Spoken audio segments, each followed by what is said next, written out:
Vocês sabem que eu sempre falo que tem questão de concurso nível fácil, médio e difícil.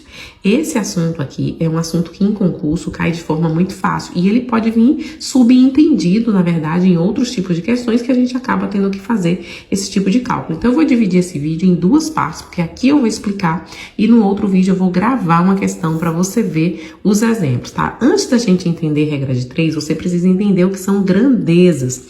Grandezas diretamente e inversamente proporcionais.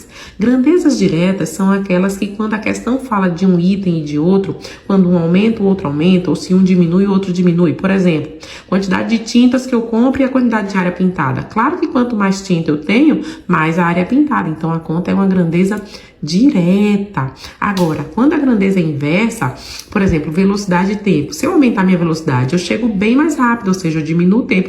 Então, essa é uma grandeza inversa. Então, a primeira coisa quando eu pego um cálculo desse, é eu analisar isso aqui. Porque depois de analisar isso aqui, eu vou ver como é que vai ser o meu cálculo. E vocês vão ver que na regra de 3 simples, a gente tem, por exemplo, numa grandeza direta, a gente faz o famoso meio pelos extremos. Isso numa grandeza direta. Agora, se for uma grandeza inversa, por exemplo, aí nesse caso eu preciso...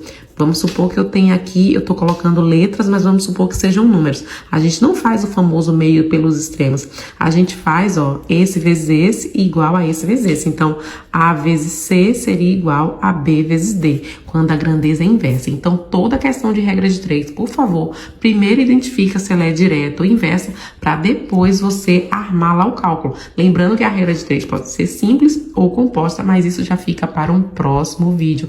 Uma excelente noite para vocês e bons estudos no fim de semana.